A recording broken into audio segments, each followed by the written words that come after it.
Bienvenidos de nuevo a este espacio de reflexión acerca de la palabra de Dios y de su plan para llevarnos al cielo y entregarnos una herencia en la tierra nueva. Y providencialmente el tema en el que vamos a reflexionar ahora se relaciona precisamente con la fecha correspondiente a este día, ¿no? En la que el mundo se ha puesto de acuerdo para celebrar lo que le han dado en llamar el Día de la Tierra. Quiero advertir que no preparé el tema pensando en eso, sino que hasta el momento en que iba a iniciar esta grabación, entonces me di cuenta de que precisamente coincide la fecha, ¿no? Es algo así como providencial. Pero ya vamos a entrar en el tema y entonces entramos primero a suplicar a Dios que por favor ilumine nuestra mente. Oramos. Bondadoso Dios, por favor, ilumina nuestras mentes. Que tu Espíritu Santo sea con nosotros. En el nombre de Jesús te lo pedimos. Amén. Cuando Dios creó la raza humana, no la colocó en una ciudad.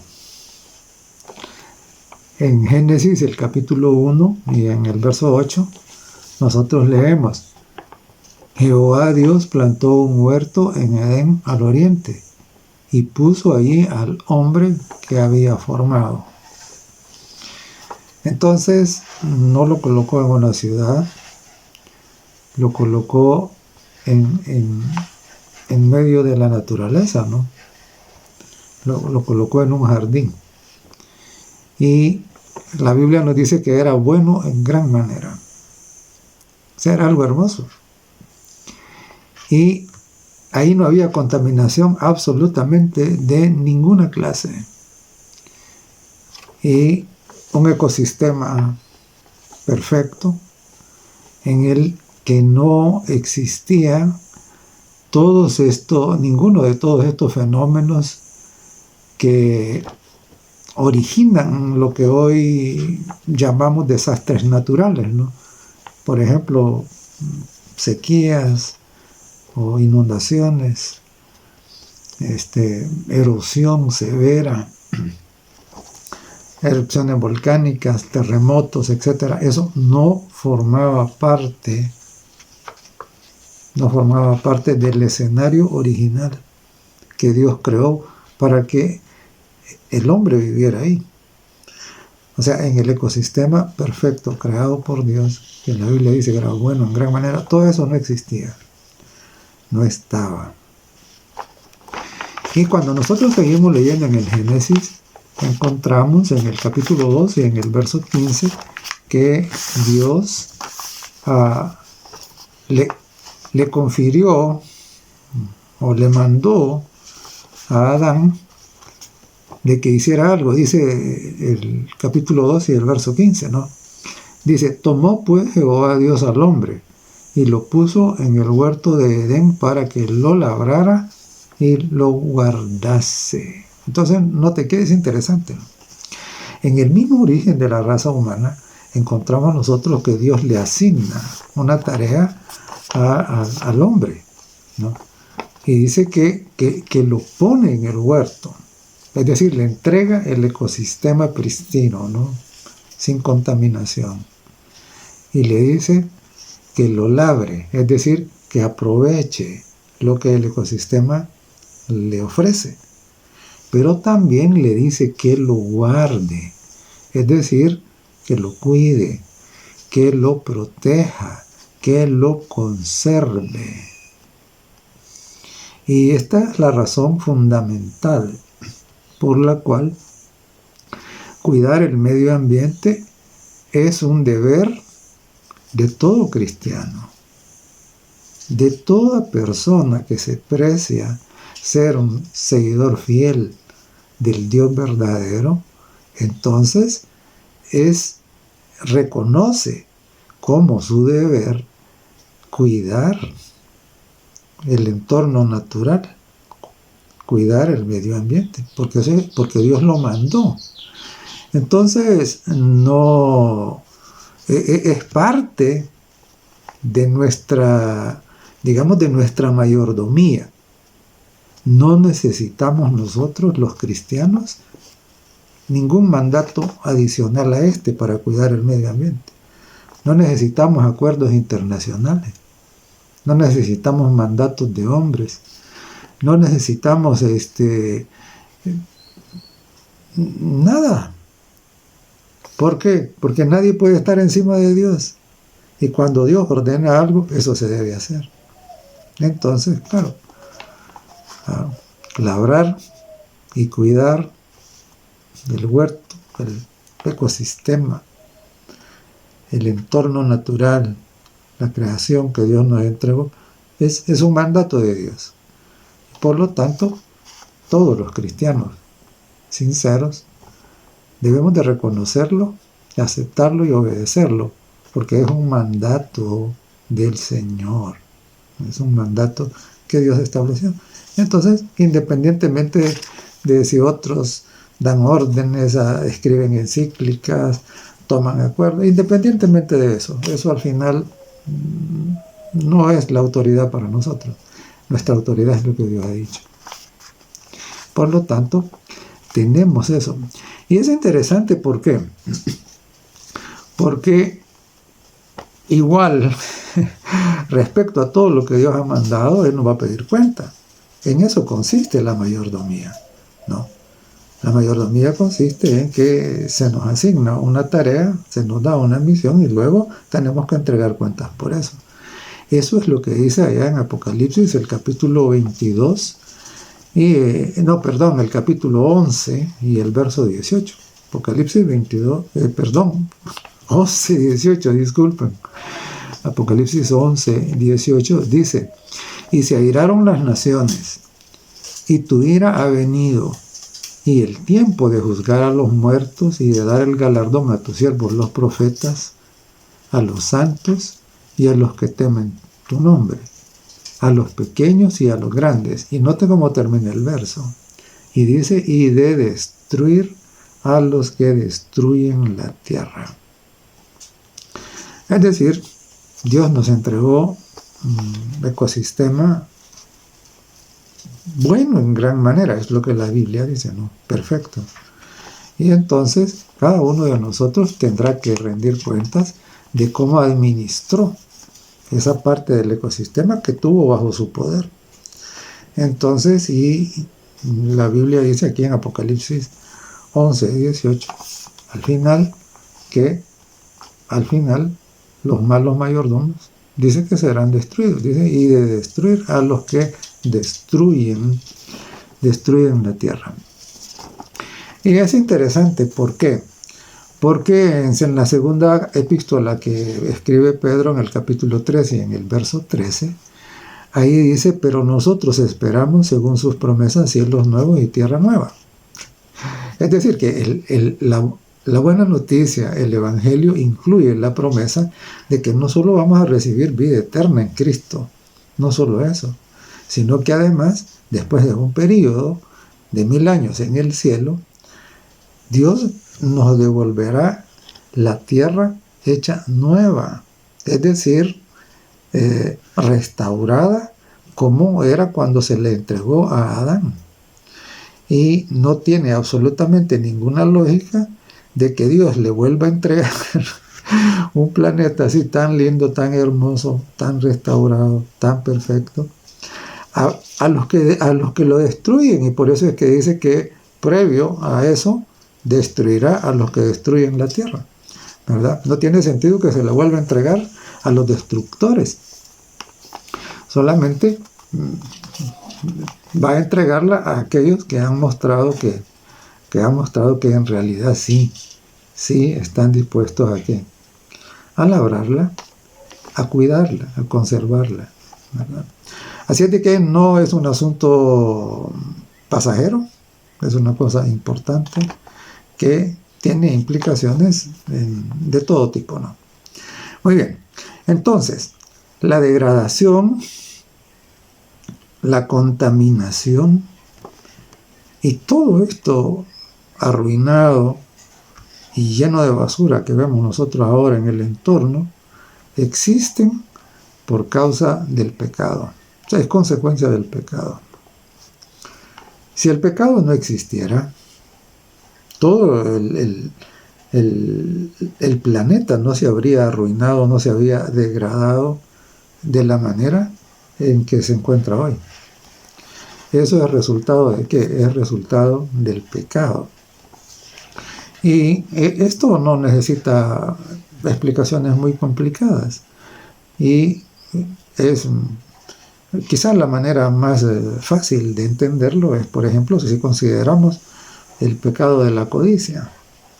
Mire, cuántas cosas se arruinan por causa de la codicia, ¿verdad? Se destruyen los ecosistemas para sacar cosas que al final de cuentas no tienen ni siquiera utilidad práctica. Porque, por ejemplo, imagínese usted todos los que destruyen un ecosistema natural para extraer piedras preciosas. ¿Y eso para qué sirve? Si no tiene valor, más que vanidad.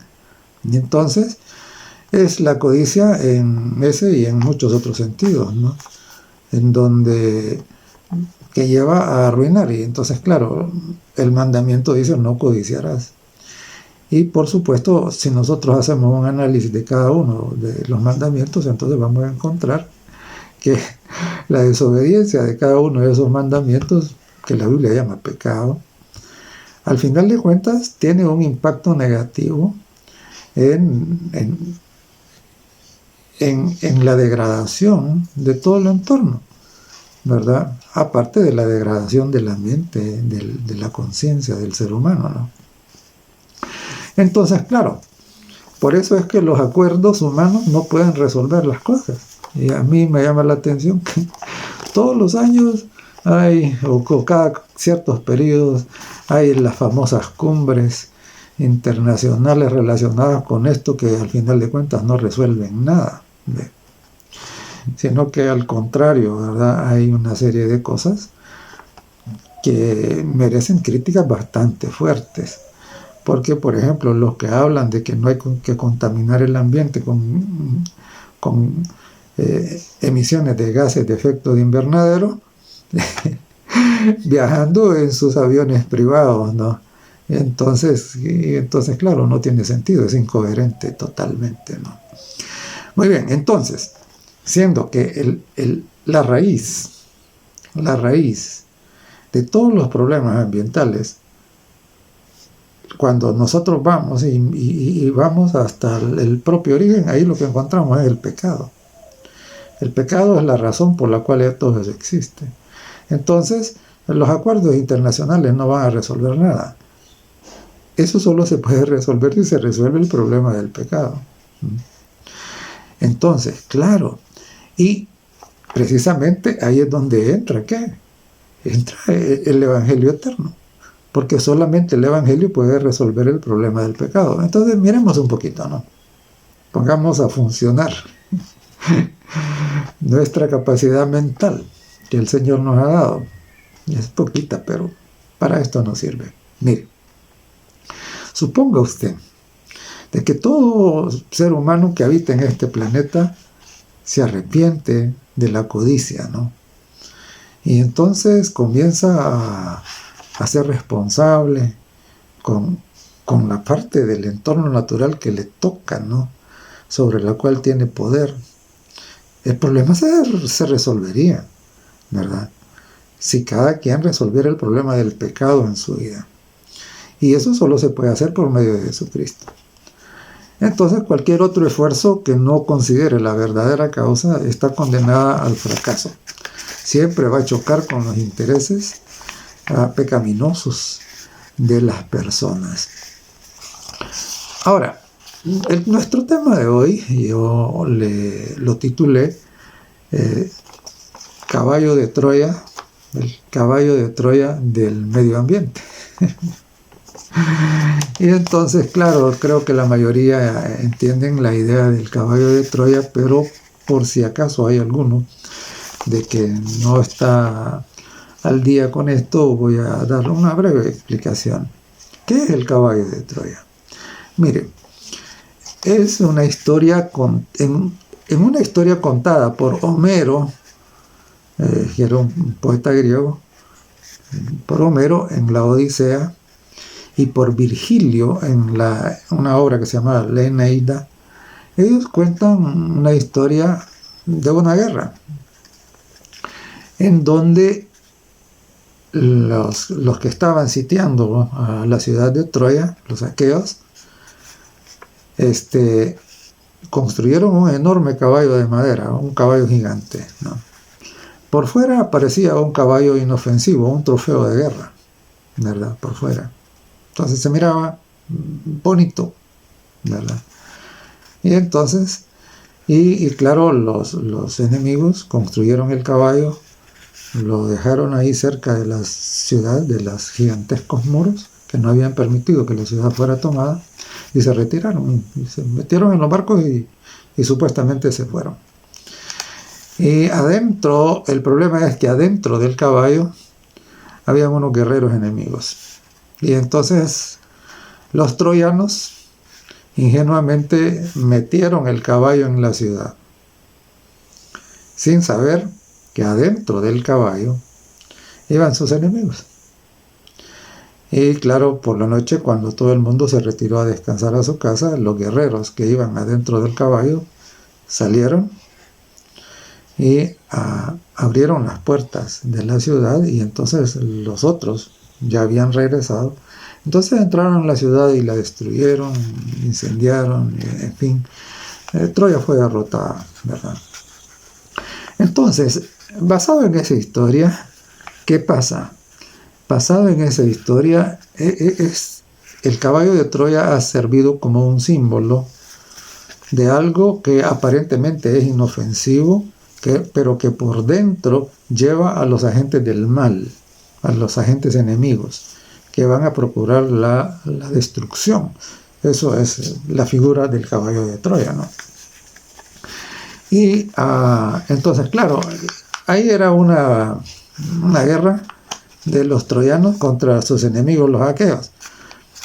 Ahora, la pregunta es, ¿y quién es nuestro enemigo, no? El enemigo de los cristianos. Bueno, mire, en Efesios el capítulo 6 y el verso 12 dice que los enemigos de los cristianos no son personas, no son seres humanos. Y lo dijo así el apóstol en Efesios el capítulo 6 y el verso 12. Ahí dice, no tenemos lucha contra sangre y carne. O sea, ningún ser humano es nuestro enemigo. No importa su ideología, no importa su estatus, no importa su sexo, no importa nada, ninguno es nuestro enemigo. ¿Por qué? Porque nuestra lucha no es contra sangre ni carne. Y si no, dice contra principados, contra potestades, contra los gobernadores de las tinieblas de este siglo, contra huestes espirituales de maldad en las regiones celestes. Entonces, claro, nuestros enemigos no están en esta dimensión visible, están en la dimensión invisible. Y la Biblia los llama gobernadores de las tinieblas de este siglo, es decir, son entidades espirituales, esos son nuestros enemigos, ¿verdad? Y entonces eso no perdamos de vista. ¿Por qué razón? Porque recuerde usted que los que se metieron adentro del caballo eran los enemigos de Troya.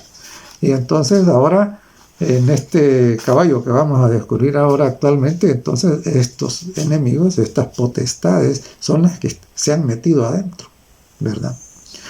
Así de que es importante pues que nosotros mantengamos presente esto, ¿no? El caballo de Troya es algo que parece inofensivo, pero que por dentro tiene a los enemigos, y que alguien inocentemente puede aceptar, sin darse cuenta que adentro va precisamente quien le va a generar su destrucción. Y claro, insisto, no tenemos lucha contra ningún ser humano, no es contra ninguna persona, sino contra las entidades espirituales de maldad. Esos son nuestros enemigos. Muy bien. Ahora quiero compartirle una noticia, un artículo, el contenido de este artículo, porque tiene que ver con esto, y esto fue lo que al final de cuentas me llevó a sentir la necesidad de compartirlo con todos ustedes, ¿no? El 22 de marzo de 2023, es decir, acaba de pasar, hace prácticamente un mes, Christine McIntyre publicó en National Geographic un artículo titulado "El paganismo está en aumento. Aquí está donde descubrir sus tradiciones". Y mis queridos hermanos y amigos, es un artículo bastante interesante y bastante revelador, diría yo, y también bastante preocupante, ¿verdad? Bastante preocupante. Entonces, Christine McIntyre dice en su artículo, les cito: "El paganismo", dice, "ha pasado de las orillas o de los márgenes", es la palabra que ella usa, "a ocupar el centro de la cultura pop. Se ha vuelto", dice, "un tema increíblemente popular en las sugerencias que ofrece TikTok". Entonces note lo siguiente: el paganismo que durante mucho tiempo estuvo, ahorillado, que estuvo hasta cierto, los que practicaban este tipo de cosas se mantuvieron así como ocultos, ¿no? Como clandestinos, como formando parte así como de grupos secretos. Dice que ahora ya no están en la orilla, que ahora han venido a ocupar el centro de la cultura pop, de la cultura popular. Eso es importante. Es muy importante por una razón, porque la cultura pop está siendo adoptada, muchos aspectos de la cultura pop están siendo adoptados por una cantidad increíble de personas que son religiosos y están mezclando estos elementos de la cultura pop con la liturgia de su religión. Entonces, y de su modalidad de cristianismo, ¿verdad? Entonces dice que este tema del paganismo en las redes sociales es un tema increíblemente popular. Y ya vamos a mirar un poquito probablemente por qué es que eso ha ocurrido. No debemos olvidar que detrás de que esto no ocurre simplemente porque los seres humanos se les ocurre hacer esto. No, hay huestes espirituales de maldad que están detrás, ¿verdad? Y que son los que están utilizando una u otra cosa o una u otra persona, desafortunadamente, para esta promoción. Y entonces Christine McIntyre dice que en el año 2001 en Estados Unidos había más o menos ahí unos 134,000 personas que se declaraban paganos, ¿verdad? Que se declaraban paganos. Ellos se identificaban como paganos. 134,000 en el 2001. Pero note usted, actualmente, en el año 2023, dice ella que la cifra se ha disparado y que ahora los que confiesan, los que se identifican como paganos son 1.5 millones, es decir, 1,5 millones. Ahora, imagínese usted. Ir desde 134,000 a 1,5 millones, eso es un avance increíble, ¿no? Es un avance tremendo. Entonces eso quiere decir de que la mentalidad pagana está llegando a difundirse y siendo adoptada por una gran cantidad de personas cada día, ¿no? Cada día. Y claro, y cuando usted dice, pero ¿y qué es eso del paganismo? Mire, entendemos por paganismo toda aquella idea, doctrina o práctica de tipo espiritual que no forma parte de la revelación dada por Dios en la Sagrada Escritura. Entonces ahí entra ¿qué? Ahí entra la creencia en los horóscopos, ahí entra todo lo que es el tarot, ahí entra cualquier tipo de hechicería, de magia, ahí entra la meditación, el yoga, ahí entra el misticismo medieval.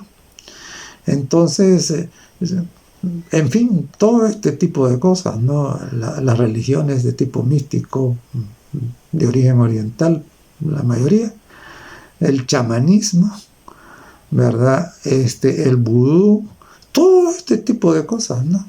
Todo esta espiritualidad pagana asociada con los animales. Entonces, todo esto es parte de lo que entendemos por paganismo. Y claro, dice ella, hay una migración, dice, desde las religiones organizadas hacia el paganismo y brujería contemporáneas. Es decir, la gente está abandonando las religiones organizadas, dice. Y entonces, en vez de eso, están yéndose a que a todo esto, que es una diversidad de cosas, del paganismo y de la brujería contemporánea, dice. O sea, es algo normal, actual ahora, ¿no? Entonces, es increíble.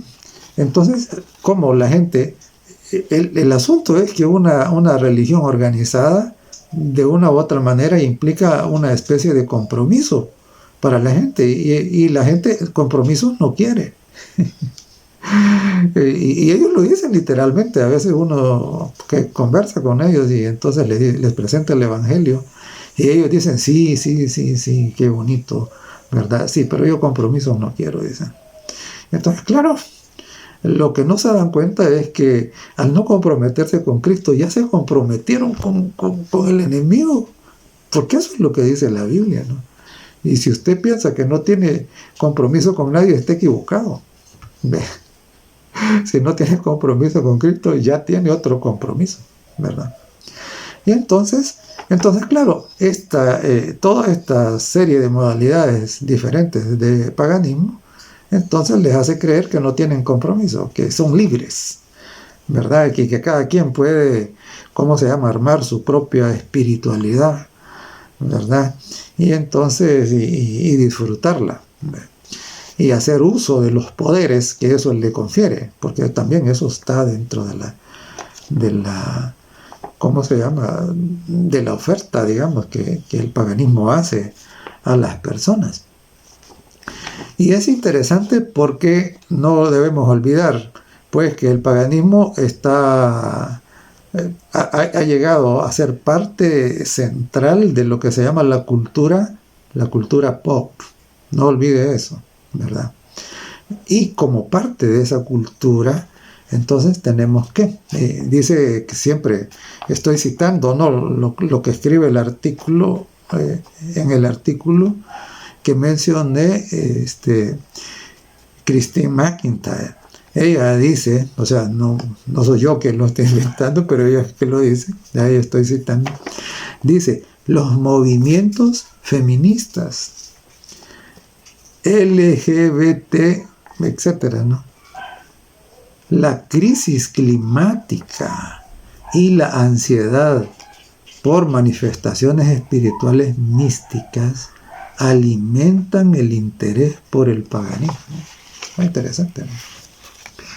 Porque cuando nosotros hacemos un análisis del feminismo y todas las implicaciones que eso tiene, encontramos que eso es una cuestión, ¿cómo se llama?, opuesta completamente a la voluntad de Dios, ¿verdad?, del feminismo. Lo mismo la cultura LGBTQ, etcétera, ¿verdad?, totalmente opuesto a la voluntad de Dios.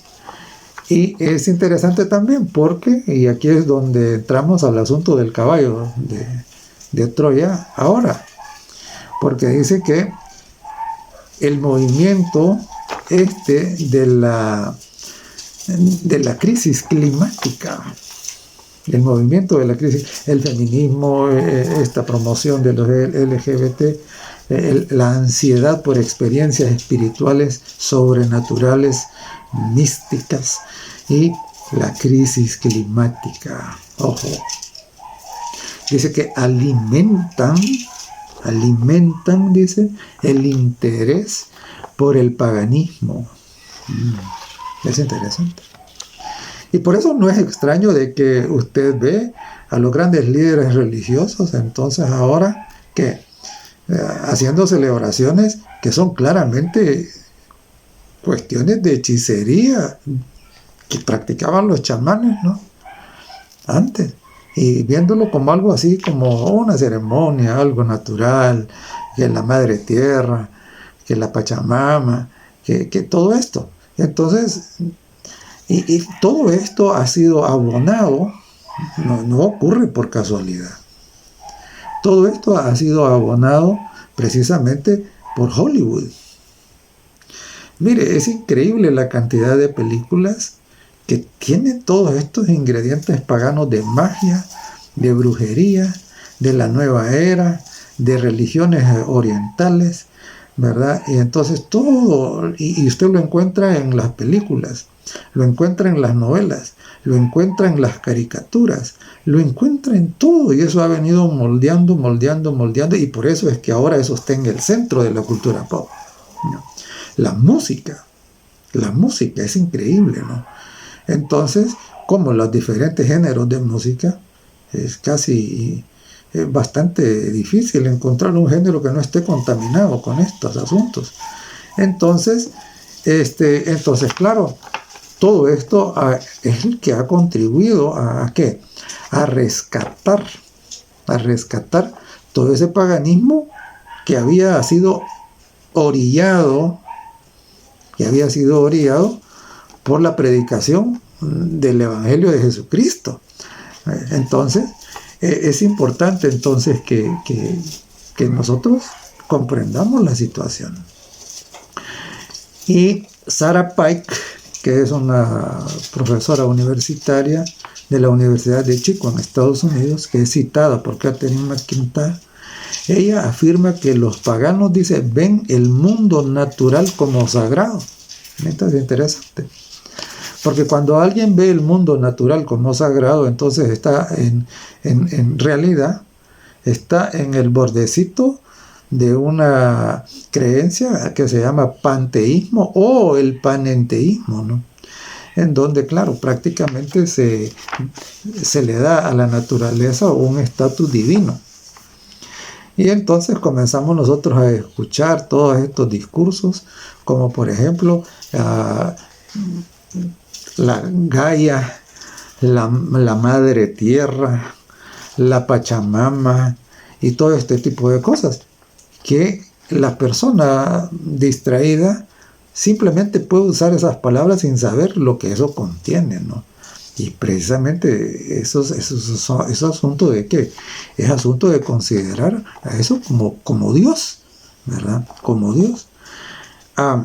Entonces, claro, ahora, la mezcla de la religión, del cristianismo, con el paganismo, no es un asunto que ocurre solo hoy. No, eso es bastante viejo. Y claro, nosotros en la palabra de Dios encontramos historias tristes, ¿no? En donde la religión establecida por Dios, revelada por el Señor, entonces fue mezclada con elementos de religiones paganas que nada tenían que ver con lo que Dios había dicho. Entonces, ¿cuáles son algunos de estos ejemplos? Por ejemplo, recuerde usted que cuando Moisés sube al monte a recibir las tablas con los 10 mandamientos escritos ahí, los que quedaron abajo, que venían de Egipto y que venían contaminados con esas religiones paganas, prácticamente presionan a Aarón. ¿Para qué? Para que les haga un becerro.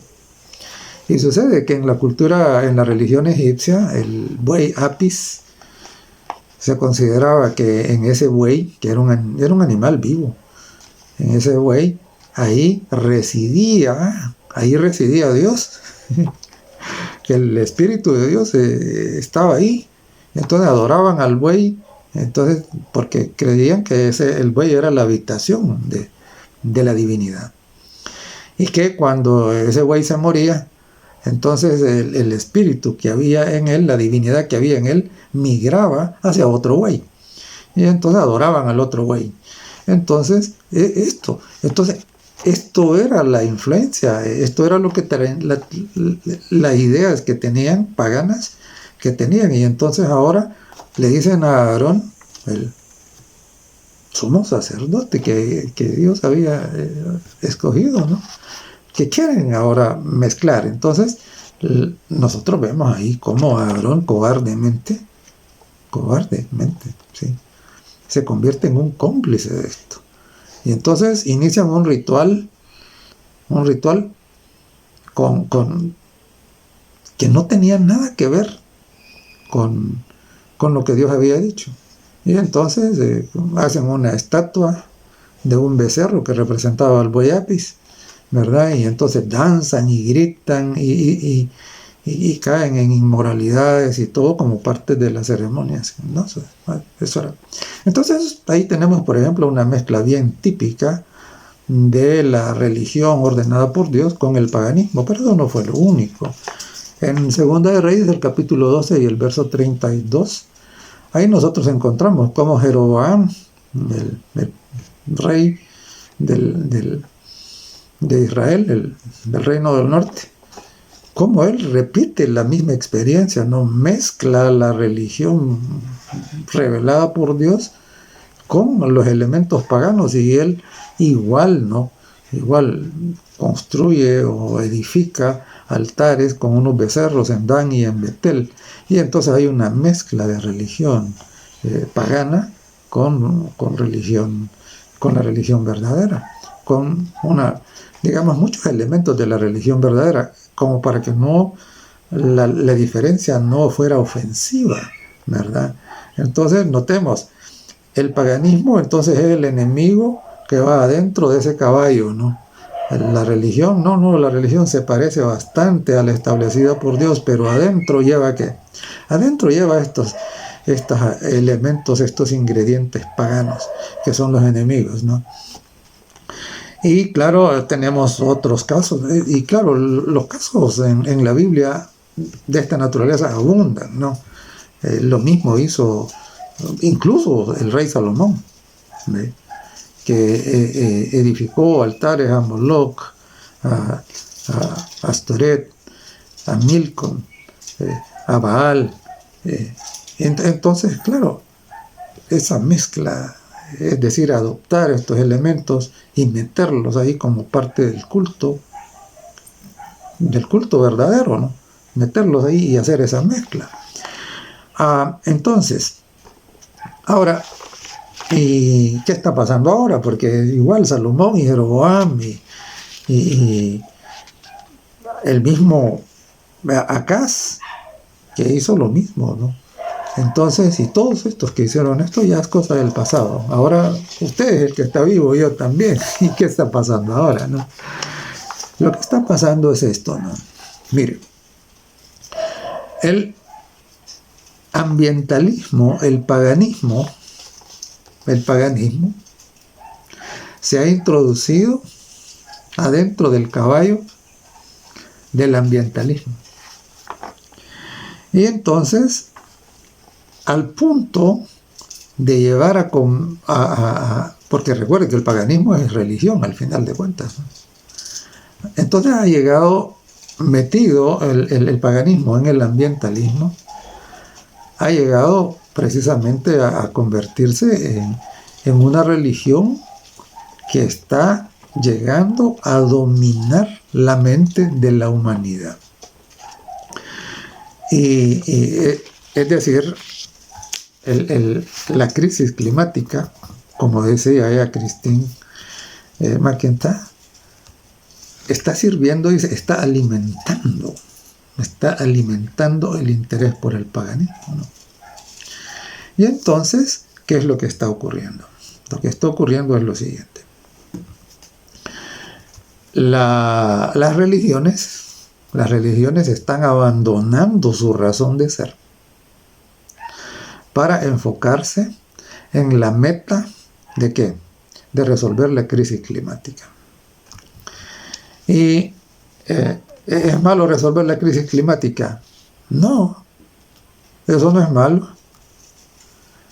Pero adoptar los elementos del paganismo para resolver eso, para intentar resolver eso sí es malo. Entonces, claro, esta idea, ¿no?, del ambientalismo. El ambientalismo es el caballo. Ese es el caballo de Troya. Y adentro, ¿qué lleva? Adentro lleva el paganismo. Y entonces, sí, claro, y por eso es que ahora ya todos dicen, no, necesitamos una sola religión mundial. Una sola.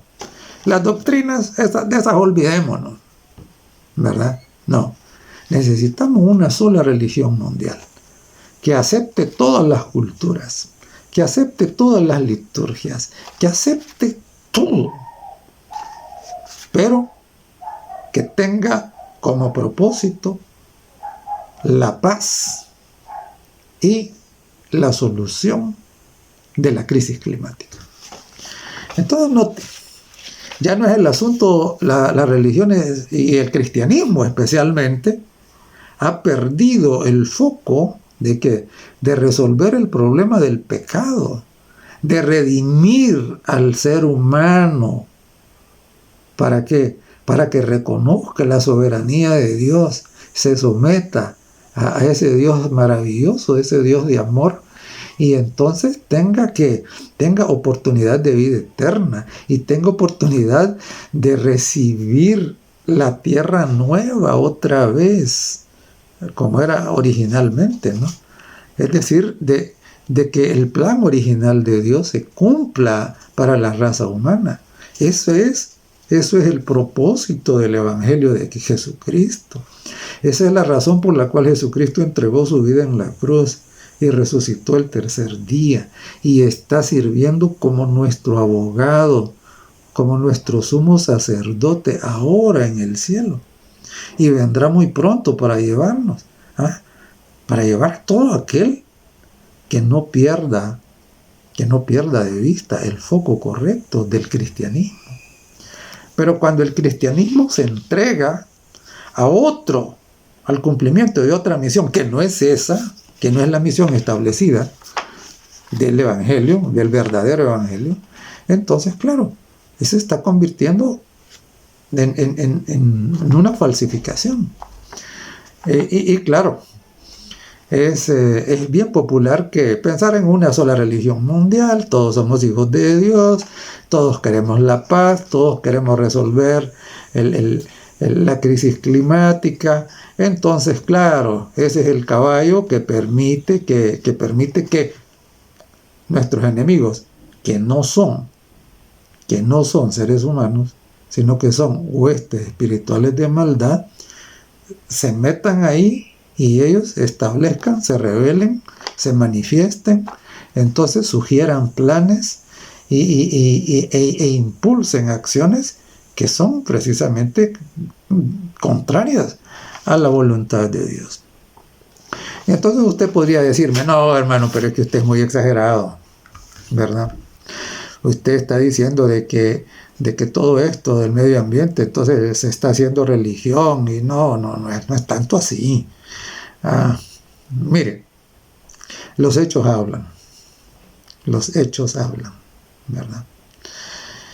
¿Y cuál es el hecho? Fíjese que es bien coincidente, porque más o menos en el mismo tiempo en que este artículo que estoy comentando fue publicado, también fue publicada otra noticia. ¿Cuál?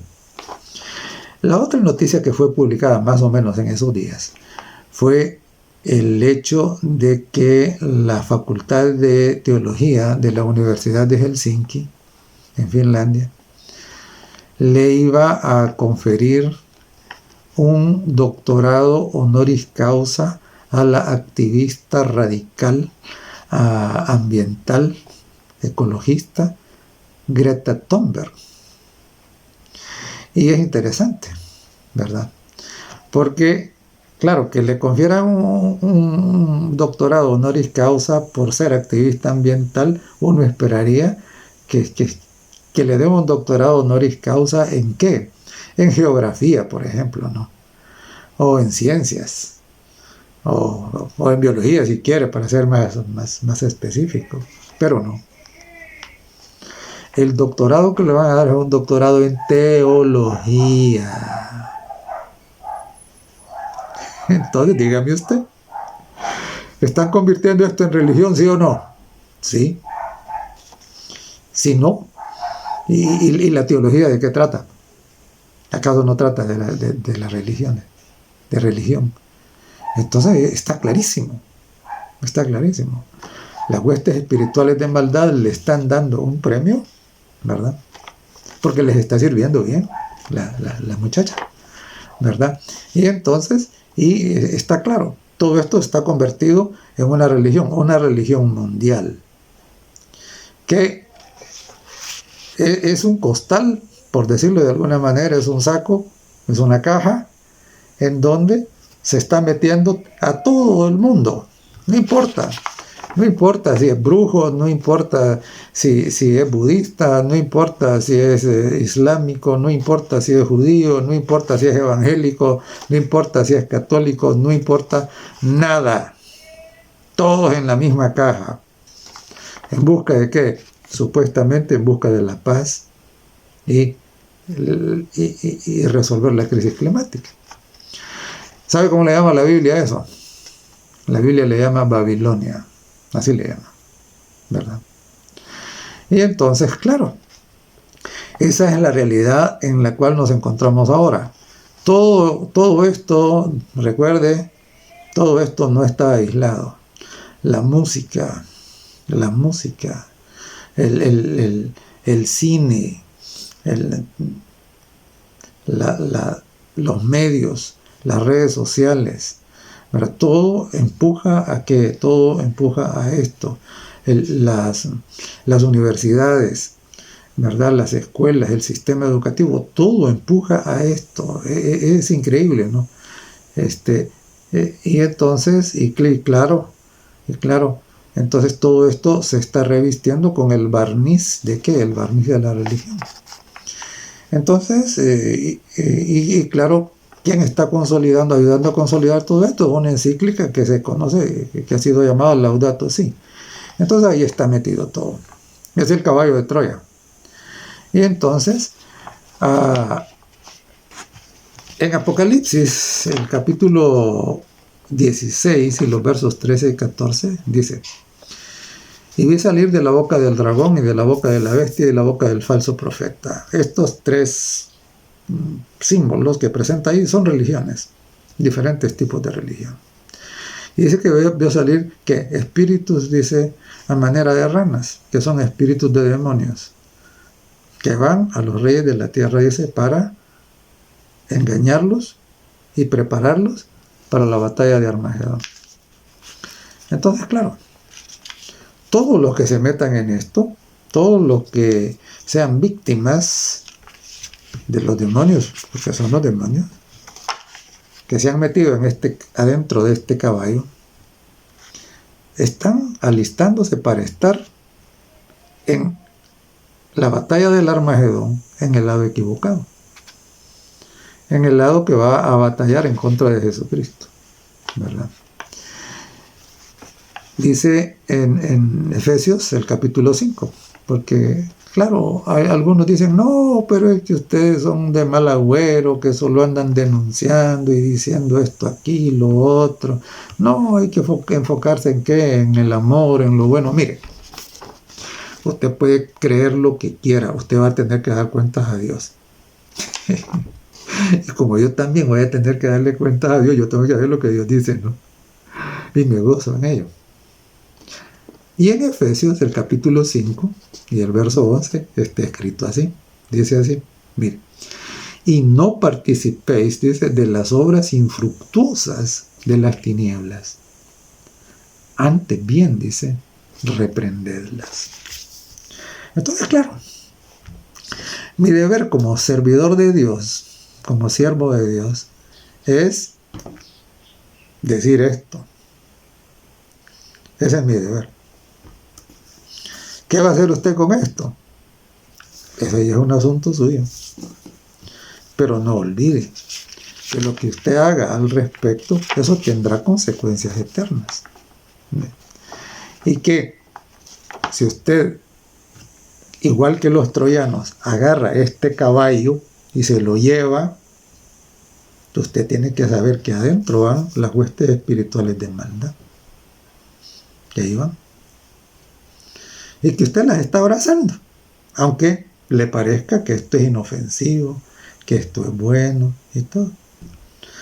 ¿Verdad? Y aquí también un llamado de atención, porque recientemente he visto cómo algunos en algunas iglesias están metiéndose ahí en campañas como de reforestación y de recoger basura y de todo eso. Hermanos, mire, la iglesia no es una organización ecologista, porque los ecologistas se restringen a hacer eso.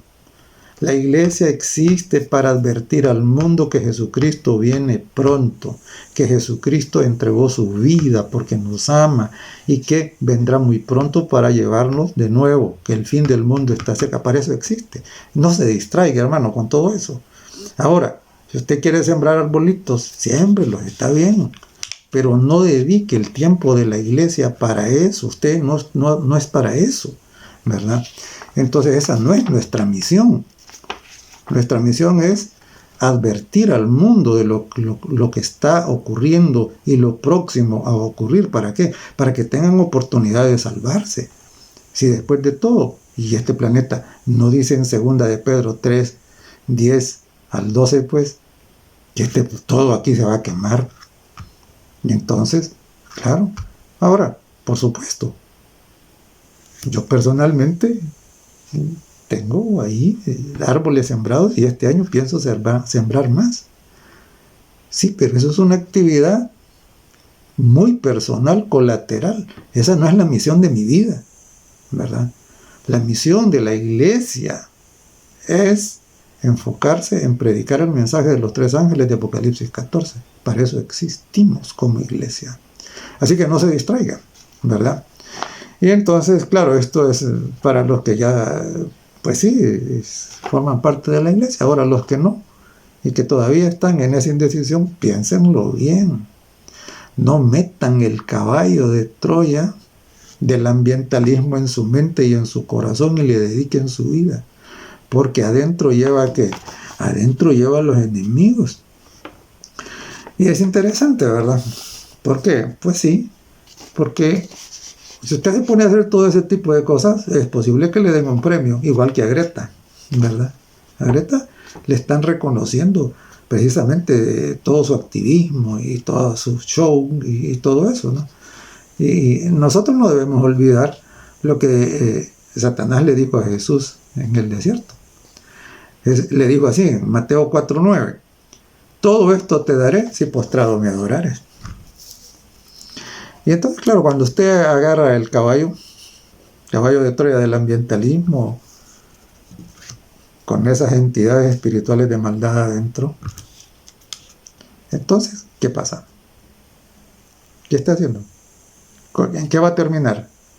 Va a terminar postrado, adorando a esas entidades, ¿verdad? Entonces, claro, es curioso, mire, Como parte de mi trabajo yo he estado en una serie de reuniones y todo, y me llama la atención. ¿Por qué?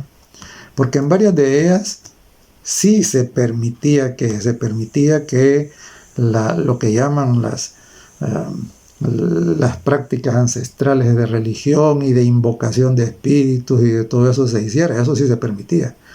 Pero nunca hubo espacio para una oración al Dios verdadero. Nunca. ¿Verdad? Eso es lo que está pasando. ¿Verdad? Y entonces, claro, se vuelve como normal, y a mí me llama la atención porque digo, ¿cómo es posible que una persona que se precia de representar a Dios permita que una bruja le pase una serie de ramas por todo el cuerpo para hacerle una limpia? Hermanos, amigos, ¿y qué es eso? ¿Acaso eso no es brujería? ¿Acaso eso no es hechicería? Es el paganismo.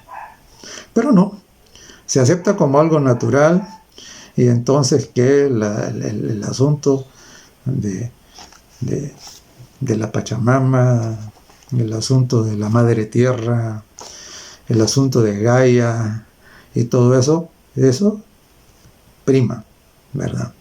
Y entonces en la mentalidad. Y claro, eso tiene buen marketing, porque con la crisis que vemos a nuestro alrededor, pues dicen, no, pero es que esto hay que resolverlo, sí. Pero recuerde lo siguiente, y termino con esto. Miren, si lo que queremos es una tierra nueva, sin contaminación, lo que necesitamos es el Evangelio eterno sin contaminación. Solo Cristo puede hacer eso. Entonces usted lo que tiene que hacer es alinearse con Cristo, ¿verdad? Y entonces, y no tocar ese caballo. No se meta con eso. Es bien popular ahora este asunto de que hay el montón de gente escuchando esa música pervertida, ¿verdad? Que despierta las inclinaciones hacia los espíritus de maldad que pervierten a la gente. Y entonces que ahí tienen su atrapasueños y que tienen este amuleto y que tienen esto y lo otro. Mire, no le dé oportunidad a Satanás. Revise bien su casa, revise bien lo que usted usa. Si hay algo que esté asociado con el paganismo, bótelo, sáquelo, deshágase de él. Que sea Cristo el que reine en su casa, en su familia, en su mente, en su vida. Esa es la solución. ¿Y entonces qué? Dice, esperamos, dice el apóstol Pedro en la segunda epístola, en el capítulo 3, pero nosotros, dice, esperamos según su promesa que cielos nuevos y tierra nueva, la tierra original, la tierra restaurada. Ahí no va a haber todas estas cosas que vemos ahora. ¿Dónde dice mora la justicia? Es decir, esa tierra no se va a arruinar, porque ahí van a estar solamente aquellos cuyo corazón fue librado de la codicia, fue librado del deseo de hacer daño, de hacer mal, y fue lleno del deseo del espíritu de obediencia, de lealtad, de hacer lo que Dios ha mandado. Y lo que Dios mandó fue, lábrelo y cuídelo. Entonces la invitación es esta, como siempre. Venga Jesucristo. No abrace ese caballo, porque lo que lleva adentro es mortal. Que Dios lo bendiga. Bendito Padre que estás en el cielo, gracias porque en su momento tú nos envías las advertencias de una u otra manera. Y claro, entendemos que es porque nos amas. Ayúdanos a darnos la sabiduría para poder discernir estas cosas en la dimensión en que deben ser discernidas. Y que las decisiones que sean hechas sean decisiones para vida eterna. Para que lo que ahora anhelamos que se resuelva definitivamente y para siempre. Gracias, Señor, por todo. En el nombre de Jesús. Amén.